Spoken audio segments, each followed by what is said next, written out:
Welcome to a lesson, Dr. Powell. Let's take a look at how we can approximate how far we're off when we're adding things up with a partial sum in an alternating series. So suppose we have a series like just this one. This one converges because it's alternating, decreasing. The terms, the absolute value of the terms is decreasing as n goes up, and the terms themselves go to zero. So the terms go to zero, the absolute values are decreasing, and it's alternating, so we know it converges. So here's the question then. What if we only use the first like 5 terms? So from n is equal to 1 to n is equal to 5. What if we only use these guys to approximate the sum? How far off could we be? Let's think about this. So the last term we're adding would be negative 1 to the 5th over 5. And the next term would be plus negative 1 to the 6th over 6. So right here, we've kind of moved. Okay, so right here, we've moved down negative a fifth down this way. And then here, we're moving up positive a 6. And then we go, so positive 6. And then we go like this, this, this, this. Notice this is where we're at when we've added up to this point.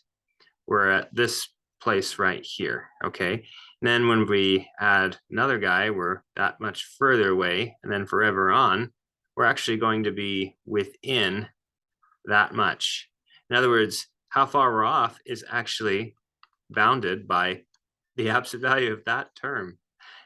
Alternating series are great because we know how far we're off by just going to the next term or the first term in the error, because the first term is an absolute value always bounds everything else. So the rest of this alternating series from 6 on, from n equals 6 onward, is bounded above by a 6. So let's take a look at another example. What if we have an alternating series? Suppose we have like negative 1 to the n, and suppose that it looks something like, of course, this bounding idea only works if the sequence is decreasing in that area, right? To actually bound the rest of it. So you have to kind of keep that in mind. So we'll look at examples where, well, that will be true. So suppose we have negative 1 to the n, and then we have something like n squared plus n, and we'll just do that. Okay. And suppose we have,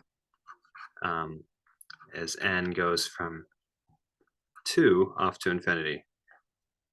All right, now looking at this, let's try to determine how many terms we need to add so that we're within maybe 1/10 of the actual. We want the sum to be within 1/10 of the actual. So how are we going to do that? Well, let's see.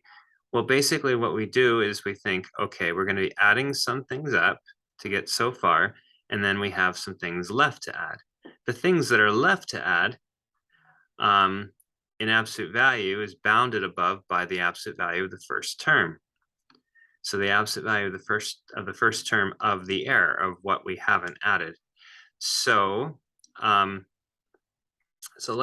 let's suppose that m is the first. So m is the first position. So n equals m of the error. Then if we plug m into here, we get, and take the absolute value, we get m squared plus m. Absolute value is 1 over m squared plus m. And what we want is we want this. So this is going to bound the whole error. So we basically just, it suffices just to make this less than 1/10. So we'll do that. Let's let that be less than a tenth. See if we can achieve that. What should m be in order to make that less than a tenth? All right. So we can reciprocate both sides, and reciprocating reverses the inequality. So it looks like that. And so it looks like m squared plus m minus 10. And then we just basically need to see where is this, for which values of m will this be, uh, will this be greater than 0? Or when will m squared plus m is greater than 10? So we could do this perhaps graphically if we really wanted to, by thinking of a parabola here, and when is it bigger than 0? When is it reach that threshold and leave? Or we can just plug some things in to just check here, because we're just dealing with integer values. So we could just plug in, actually, which is kind of nice. I mean, we can try 2 squared. So works. 3 squared, I mean, well, 2 squared doesn't work. I mean, it's less than 10. 3 squared is the first one that's bigger than 10. So it looks like we need m to be 3 in the air. So that means that, oh my goodness, we can stop in the sum when n is just simply 2.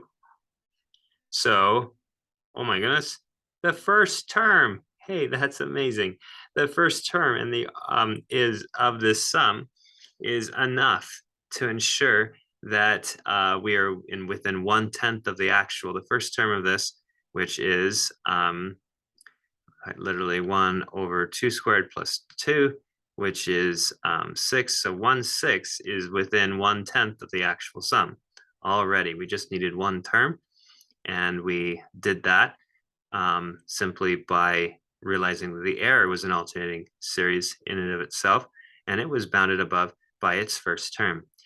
Um, and um, and so its first term, we just used an m for its position, 1 over m squared plus m. And we then, since that bounds the whole error right here, it suffices just to have that less than a tenth. And then we can just figure out which value of m would make this less than a tenth. To do that, we just found which value of m makes this bigger than 10. And the smallest one, just looking at integer values, whole number values, and we got, just by trial and error, and we got 3 was the smallest one. 3 is the first index of the error, and so that means the last index of the actual sum would be 2, but that's just the first term. Okay, so kind of cool with alternating series.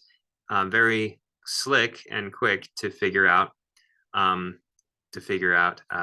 big what we have left to add is. Thanks for watching.